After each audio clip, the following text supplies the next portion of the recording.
यीशु सहाय, praise the Lord.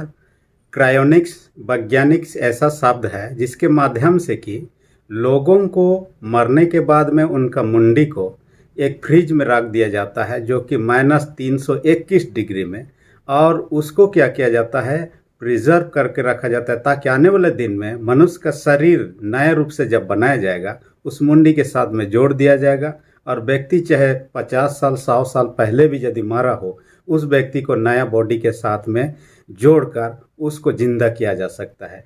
ये वैज्ञानिक लोगों का अमरता को प्राप्त करने का उनका एक जरिया है जिसे 1976 में शुरू किया गया था, और कहा जा रहा है कि ऐसे प्रिजर्व करते हुए कई सारे लोगों का मुंडी को रख दिया गया है, और ये समझा जा रहा है कि 2030 तक में उन मुंडियों के लिए शरीर को तैयार कर दिया जाएगा और वह शरीर के साथ मुंडी को जोड़ दिया जाएगा, उसके साथ ये लोग जीवित हो जाएंगे। और वे लोग ऐसे करते हुए जब भी मरेंगे नए शरीर के साथ जोड़ दिया जाएगा, और ये लोग मरेंगे नहीं अमरता को प्राप्त करने का। ये लोगों का सोच, वैज्ञानिक लोगों का अपना प्रयास है, परंतु हम जानते हैं कि सच्चा अमरता या तो कभी न ख़त्म होने वाला जीवन देने वाला बाइबल में हम पाते हैं यीशु मसीह को, जिसके विषय हम चर्चा करेंगे। यूहन्ना रचित सुसमाचार में जीवन देने या सदा काल का जीवन देने वाला यीशु मसीह के रूप में दर्शाया गया है।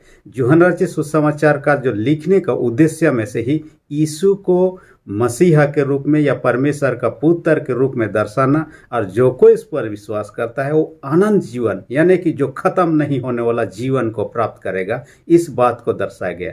इसके साथ ही हम यूहन्ना रचित सुसमाचार की जब चर्चा करते हैं हम देखने पाते हैं कि यीशु मसीह के विषय में कि वो कौन है उसके बारे में कई सारे चीज़ लिखा हुआ पाते हैं, जैसे कि यीशु सच्चा दाखलाता है, यीशु मर सत्य जीवन मैं हूँ कहता है। उसके बाद हम देखने पाते वो मृतकों का जीवन देने वाला के रूप में, अच्छा चरवाह के रूप में, जगत की ज्योति के रूप में, जीवन जल का सोता के रूप में, जीवन की रोटी के रूप में, कई चीज़ों के रूप में, वचन के रूप में पाते हैं, मेमना के रूप में, परमेश्वर का मेमना के रूप में देखने पाते हैं। यानी यीशु मसीह यहाँ पर जो कहना चाह रहा था यूहन्ना रचित सुसमाचार में, मैं हूँ जो है वो यीशु मसीह है जो जीवन की रोटी बनकर आया है, जिसके बारे में हम चर्चा करेंगे। यूहन्ना 6 अध्याय 47 से 49 के आधार पर हम यीशु जो जीवन की रोटी है उसके बारे में हम चर्चा करेंगे। इसलिए मैंने शीर्षक ही रख दिया है यीशु जीवन की रोटी।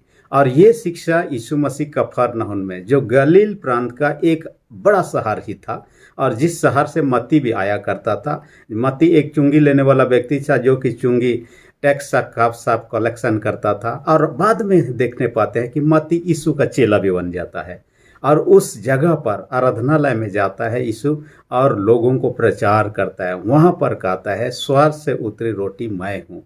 इसलिए हम आज चर्चा करेंगे यीशु जीवन की रोटी। उसके तहत में 3 पॉइंट पर चर्चा करेंगे। पहला पॉइंट में हम चर्चा करेंगे यीशु स्वर्ग से उतरी रोटी है।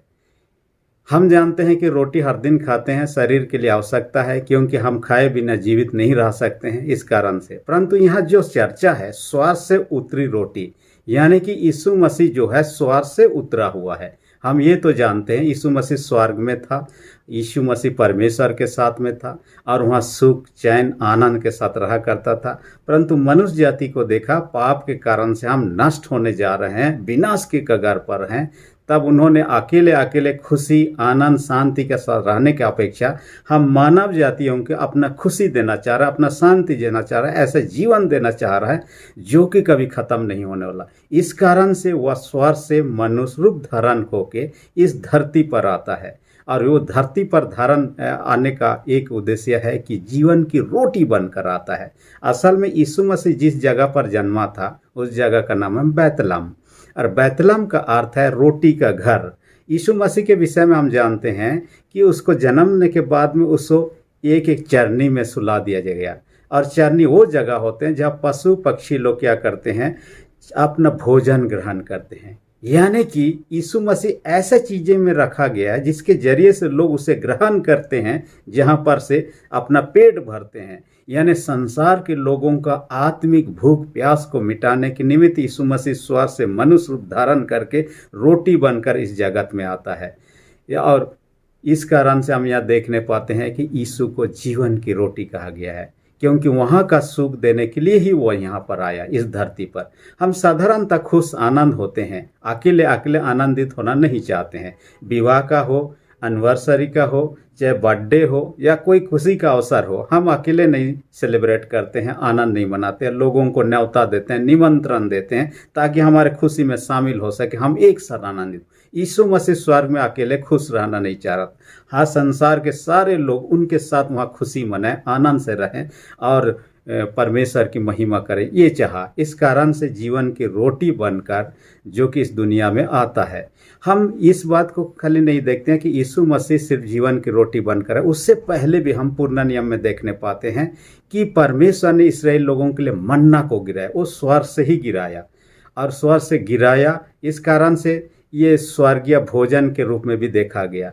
हालांकि कई विद्वानों का ये मानना है कि परमेश्वर ने वहीं धरती पर अपने हिसाब से सृष्टि किया जो कुछ भी है, परंतु ये ईश्वर देता था, जो स्वर्ग में है वही ईश्वर देता था। इस कारण से इसे स्वर्ग के भोजन भी कहा गया है। लेकिन ये भोजन और यीशु मसीह जो रोटी बनकर आते, इसमें फर्क है, क्योंकि मन्ना को 40 साल तक इस्राएल लोगों ने खाया, लेकिन ये शरीर के लिए खाली लाभदायक था। 40 साल के बाद में उनको देना भी बंद कर दिया, परंतु ये शरीर को भोजन देता था, शरीर को जीवित रखने के लिए, स्वस्थ रखने के लिए ठीक था। परंतु ये आनंद जीवन, ये इस जीवन को कभी न खत्म होने वाला शक्ति उसमें नहीं था। और इस कारण से यीशु मसीह को इस धरती पर आना पड़ा। तो यीशु मसीह सिर्फ हमारे आत्मिक जीवन के लिए चिंता करता है, शारीरिक जीवन के लिए नहीं, ऐसी बात नहीं है। आप यीशु का सेवकाई को देख लीजिए, हम 5000 लोगों को यीशु मसीह जो खिलाता है, देखिए सिर्फ 5 रोटी और 2 मछली से खिलाता है 5000 लोगों का। जब ये लोग यीशु का वचन सुने, यानी कि आत्मिक भोजन को, जो परमेश्वर का वचन है, उन्होंने ग्रहण किया, तो यीशु मसीह ने उनका शारीरिक भोजन के विषय चिंता किया और 5000 लोगों को खिलाया। इसके माध्यम से हम जानते हैं कि न केवल आत्मिक रूप से हमें तृप्त करना चाहता है, शारीरिक रूप से भी यीशु मसीह तृप्त करने के लिए आता है। मैंने एक घटना के बारे में पढ़ा, फिलीपींस देश की घटना, जो कि वहाँ का योरो नगर के पास में होंडुरस नाम का एक जगह है, जहाँ पर कहा जाता है 8वीं सदी में एक कैथोलिक पुरोहित थे, वहाँ पर सेवकाई दिया करते थे। लेकिन उस जगह के लोग भूखा मरने लगे। तब उनको देखने के बाद में बहुत तरस आया। तब उन्होंने 3 दिन तक प्रार्थना किया। 3 दिन प्रार्थना करने के बाद जैसे उन्होंने प्रार्थना समाप्त किया, आकाश से मछलियाँ बारिश की नहीं गिरने लगे और लोग जो कि खाने पीने नहीं पा रहे थे, उन मछलियों को पकड़ के खाने लगे। न केवल उस समय गिरे, उसके बाद में सालों साल तक साल में 1 या 2 बार उस जगह पर मछलियों की बारिश होते रहता। और इतिहासकार और साइंटिस्ट लोगों को भी अब तक ये पता नहीं चला ऐसा क्यों नहीं, ये क्यों हो रहा है, दूसरी जगह में क्यों नहीं हो रहा है, वहीं पर है सिर्फ क्यों हो रहा है। परमेश्वर ने उनकी आवश्यकताओं को, जो भी कारण हो, लेकिन परमेश्वर ने उनकी आवश्यकताओं को देखा और उस समय पूरा के जो भूखे मर रहे थे। इसलिए वचन कहता है, भजन संहिता 34 अध्याय 10 पद में कहता है, जवान सिंहों को तो घटी हो सकती है, वे और वे भूखे रह सकते हैं, लेकिन यहोवा के खोजियों को किसी भली वस्तु की घटी न होगी। इसलिए हम परमेश्वर पर भरोसा रखें, उस पर विश्वास करें। मत्ती 6:33 में इसी बात को कहता है, चाहे सबसे पहले परमेश्वर के राज की खोज करो तो तुम्हें सब वस्तुएं मिल जाएंगी। यानी जीवन में जो हमें ज़रूरत है वो चीज़ें हमें मिल जाएंगी। इसके लिए शर्त क्या है? सबसे पहले ईश्वर की खोज करना है। इसलिए यीशु मसीह जब कि आया, ना केवल आत्मिक भोजन के निमित्त, हमारे शारीरिक रूप से भी हमें तृप्त करने के लिए स्वर्ग से आया। दूसरी विशेष बात जो इस ये में चर्चा करेंगे, यूहन्ना 6:47-49 में हम चर्चा करेंगे, होता है विश्वास से उसे हम ग्रहण करें। विश्वास से उसे हम ग्रहण करें। देखिए, जो रोटी बनकर आया ये जानवरों के लिए नहीं, कोई ऐसा ऐरू गैरू होने के लिए नहीं, यीशु मसीह हम पापियों के लिए है, ताकि उससे विश्वास से ग्रहण करना। हम साधारणतः रोटी को क्या सोचते हैं, हम तोड़ ताड़ के खाते हैं, चबा चबा के खाते हैं, लेकिन ये यीशु मसीह जो रोटी बनकर आया उस प्रकार का नहीं, शारीरिक रूप से आए खाने की बात नहीं, यीशु को तोड़ ताड़ के खाना ऐसी बात नहीं। इसे विश्वास के साथ ग्रहण करना है। विश्वास के साथ जब ग्रहण करते हैं, ये हमारे जीवन में आत्म संतुष्टि, आत्म तृप्ति, आत्म शांति, यानी कि वो शांति, चैन, आनंद, खुशी हमें मिलती है जो कि संसार दे ही नहीं सकता। और यही बात तो यीशु मसीह इसलिए ही आया, इसलिए आपको मुझे सिर्फ उसे विश्वास से ग्रहण करना है। असल में देखिएगा, यीशु मसीह कलवारी के क्रूस पर अपना लहू बहाया, बलिदान अपने आप को चढ़ा दिया। और ये बलिदान की प्रथा हम पुराना नियम में बाइबल में पाते हैं, ना केवल पुराना नियम में, अन्य अन्य धर्मों के धर्म पुस्तक में पाते हैं। और कई जगह पर अभी भी बलिदान, पशुओं को बलिदान देने की प्रथा है। और बलिदान जब दिया जाता था पुराना समय में, चाहे मंदिर में हो कहीं पर भी हो, तो एक बात को देखा जाता था, अब जिस पशु को बलि दिया जाता था वो 3 हिस्सा होता था। और ये 3 हिस्सा में से पहला हिस्सा जो होता था वो क्या किया जाता, आग में जला दिया जाता था। आग में जलाने के द्वारा ये समझा जाता है वो ईश्वर के निमित्त या भगवान के निमित्त होता था, और वह उसे ग्रहण किया, ये समझा जाता था। दूसरा हिस्सा होता था वो जो पुरोहित होता था, जो बलि चढ़ाता है, उसका हिस्सा होता था, और वे लोग उसे अपने हिसाब से इस्तेमाल करते, खाते पीते थे। और तीसरा हिस्सा जो होता था, जो व्यक्ति बलि के चीज़ लेकर आता है, चढ़ाने के लिए लाता है, वह व्यक्ति स्वयं का एक हिस्सा मिलता है, ताकि अपने तथा अपने प्रियजनों के साथ मिलकर उसे खाकर आनंद कर सके। इस खाने में विशेष बात ये थी कि जैसे ही बलि चढ़ाया जाता था किसी पशु को, उस पशु के बाकी मांस में भी उस ईश्वर का या उस भगवान का आशीष आ जाता था। कुछ लोगों का ये भी विश्वास था कि ईश्वर या भगवान स्वयं उस मांस में हो जाते थे और उस मांस में रहा करता था। इस कारण से जब भी व्यक्ति स्वयं पका के अपने प्रियजनों के साथ खाता था, वो ईश्वर का आशीष को या ईश्वर को स्वयं को ही ग्रहण करता था। इस प्रकार के उनका सोच विचार था। इसके द्वारा से उनका जीवन का पाप क्षमा होता, उनका जीवन सुंदर और बेहतर और उत्तम होता। इस प्रकार का उनका सोच भावना था। तो यहाँ पर जो यीशु मसीह क्रूस के ऊपर में बलिदान चढ़ा दिया, कोई पशु बलि नहीं, स्वयं को ही बलिदान चढ़ा दिया।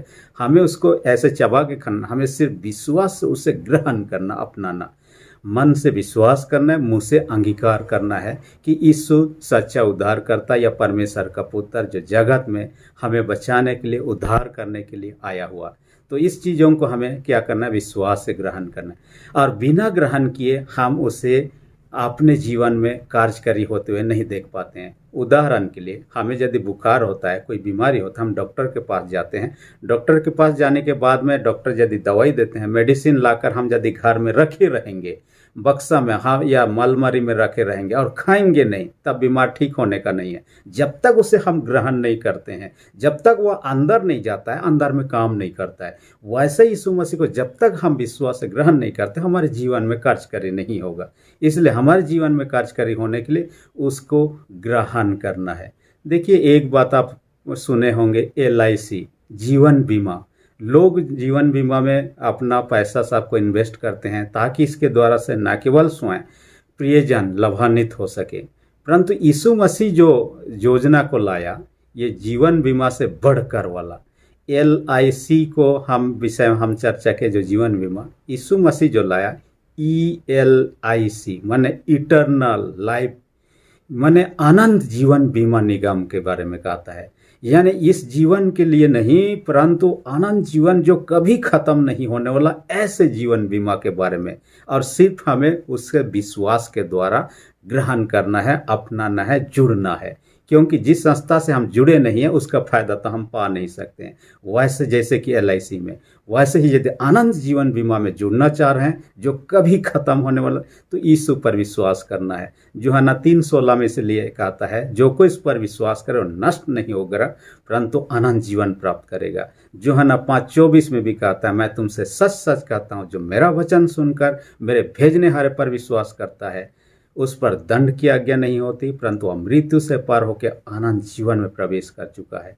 यानी जिसको परमेश्वर ने भेजा है, रोटी बन, जीवन का रोटी बनकर, उसे सिर्फ हम विश्वास से ग्रहण करना है। तीसरी विशेष बात इस वचन के तहत हम देखेंगे, जीवन की रोटी सदा काल का जीवन देता है। जीवन की रोटी सदा काल का जीवन देता है। जिस रोटी को हम यीशु मसीह के रूप में देख पाते हैं, उस रोटी को हम ग्रहण करने के द्वारा न केवल अभी के लिए, थोड़ा समय के लिए फायदेमंद है, एक अनंत जीवन का अधिकारी हो सकते हैं। यहाँ वचन में कहता है, जब तक कोई मनुष्य का पुत्र का मांस न खाए, यानी कि उसको न ग्रहण करे, तब तक अनंत जीवन नहीं है। इसलिए उसे ग्रहण करना अति आवश्यकता है। उसके बिना तो हम आनंद जीवन से वंचित हो सकते हैं। आज तो लोग क्या कर रहे हैं, आनंद जीवन प्राप्त करने के लिए अनेक प्रकार की उपाय सबको ये कर रहे हैं और चाहते हैं कि उनका जीवन हमेशा रहे, परंतु किससे होगा, किस प्रकार से हमेशा आनंद काल तक जीवित रहेंगे, उनसे वंचित हो जा रहे हैं। साधारण रूप से देखिए, जब हम खाते नहीं हैं हम कमज़ोर हो जाएंगे, मर ही जाएंगे। तो इस कारण से यीशु जबकि रोटी बनकर आए उसे खाएं ताकि हम ना मारे, जीवित रहें। एक व्यक्ति के बारे में मैं पढ़ रहा था, जो स्कॉटलैंड देश का आदमी है, जिस व्यक्ति का नाम है एगन्स बारबेरी नाम का व्यक्ति। वो 27 साल का व्यक्ति, और कहा जाता है कि उस समय, अभी का नहीं, 1965-66 की घटना है। कहा जाता है कि 1 साल से ज़्यादा दिन तक बिना खाए रह गया, यानी लगभग 382 दिन तक, और सिर्फ चाय पानी पीता, जूस पी लेता और ऐसे करके रहा। उस व्यक्ति का जो 27 साल का उम्र था, उस समय उसका वजन था 207 किलो था। और जब खाना पीना से अपने आप को दूर रखा, पीना तो थोड़ा बहुत पी रहा था, चाय, अब ये सब हमने कहा, चाय कॉफ़ी सब पीता, जूस सब पीता, लेकिन खाने का चीज़ नहीं खाता था। इसके कारण से 382 दिन के बाद में उसका वजन 125 किलो घट गया और अंत में कितना रह गया, 82 किलो, 82 केजी रह गया, वो ना खाने के कारण से। उसके बाद उसका हेल्थ गिरने लगा, और ज़्यादा दिन रहता तो हो सकता है उनको बीमारी होकर वो मर भी जाता। इस कारण से उन्होंने बंद कर दिया, फिर खाना पीना शुरू कर दिया। तो कहने का मतलब है, बिना खाए पिए हम जीवित नहीं रह सकते हैं। इसलिए हम अनंत काल तक जीवित रहना चाहते हैं तो हमें खाना है, और वो खाना क्या चीज़ है, यीशु मसीह, जो कि जीवन की रोटी बनकर है। विश्वास के द्वारा ही हमें खाना पीना है, ग्रहण करना है, अपनाना है, क्योंकि स्वर्ग जाने का दूसरा कोई मार्ग नहीं है। बाइबल हमें सब बताती है। यूहन्ना 14:6 पद में कहता है, मार्ग सत्य और जीवन मैं हूँ, बिना मेरे द्वारा कोई पिता के पास पहुँच नहीं सकता। प्रेरित क्रिया 4:12 पद में से इसी बात को कहता है, स्वर्ग के नीचे पृथ्वी पर कोई दूसरा नाम नहीं दिया गया जिसके द्वारा से मनुष्य उद्धार प्राप्त कर सके। इसलिए हम वो जीवन में प्रवेश करना चाहते हैं जो कभी खत्म नहीं होने, तो हमें यीशु पर विश्वास करने की आवश्यकता है। नूह के समय के लोगों को देखिए, नूह ने कम से कम 120 साल तक, जब तक नौका को बनाया, लोगों से कहते रहे, बचना चाहते तो नौका बनाओ और नौका के द्वारा ही आप बच सकते हैं। लेकिन लोगों ने ध्यान नहीं दिया, और जब अचानक बारिश आया, लोग डूब के मर गए। देखिए, हम उस विनाश में जाने से पहले आपको मुझे एक अवसर है ताकि यीशु पर विश्वास करके उस विनाश से बच सके। जो व्यक्ति यदि उस पर विश्वास नहीं करेगा, उसके लिए तो वह जीवन से वंचित होना ही होना है।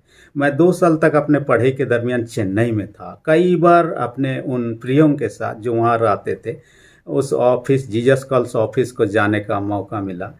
और वहाँ जब भी जाते मुझे एक चीज़ अजीब लगता, वहाँ का जो गेट बना हुआ है, जैसे ही जाते, पास पहुंचने के साथ ही वो गेट ऑटोमेटिकली लोगों को डिटेक्ट कर लेता है कि कोई आ रहा है, ऑटोमेटिकली अपने आप से खुलने लगता है, क्योंकि वह कंप्यूटराइज वाला गेट है। और जैसे ही व्यक्ति दूर भागने लगता, ऑटोमेटिकली बंद होने लगता। जैसे पास आइएगा खुलेगा, जैसे दूर जाइएगा वो बंद होते जाएगा। मैं अपने जीवन में ये महसूस किया, हम यीशु के करीब जितना पास जाएंगे, हमारे लिए उस आनंद जीवन के दरवाज़ा खोलने का चांसेस ज़्यादा बढ़ते जाएगा। हम जितना उससे दूर भागेंगे, वो आनंद जीवन का दरवाज़ा बंद होते जाएगा, जिससे हम वंचित होते जाएंगे। इसलिए उस आनंद जीवन में प्रवेश करना चाहते हैं, उस जीवन जो कभी ख़त्म नहीं होने वाला में पाना चाहते हैं, तो यीशु जो जीवन की रोटी बनकर है, उसे विश्वास से ग्रहण करना है, उसमें जुड़े रहना है, उसमें लगे रहना है, ताकि हम उस जीवन से वंचित न हो और परमेश्वर का आशीष अनुग्रह आपके मेरे जीवन के साथ बना रहे। परमेश्वर इस वचन के द्वारा अधिक से आशीष दे। हम प्रार्थना करें। जीत पिता, धन्यवाद देते हैं इस वचन के द्वारा हमसे बातें किया। हर एक सुनने वाले छोटे बड़े सबों को अपने स्वर्ग आशीष से भर दे। जितने बीमार में उन सबों को यीशु के सामर्थ्य लहू से चंगाई दे। जितने पितापन से विश्वास में कमजोर, उनके विश्वास को दृढ़ और मजबूत कर। जो लोग पहली बार संदेश को सुन रहे हैं, हे पिता परमेश्वर, उनके मन में तू ही काम कर, अगुवाई कर, ताकि यीशु को जान सके, पहचान सके, उद्धार करता रूप में ग्रहण करके उस आनंद जीवन के भागी हो सके जिसके लिए तूने बनाया है। प्रार्थना यीशु के नाम से मांगते हैं, आमीन। अब तक यदि आपने मेरे चैनल का सब्सक्राइब नहीं किया, इसी घड़ी नीचे जो रेड बटन है उसे प्रेस करके सब्सक्राइब कर दीजिए और जो बेल आइकन निकलेगा उसे प्रेस करके ऑल पर सेट कर दीजिए ताकि आने वाले वीडियोस का नोटिफिकेशन आपको समय पर मिल सके। धन्यवाद।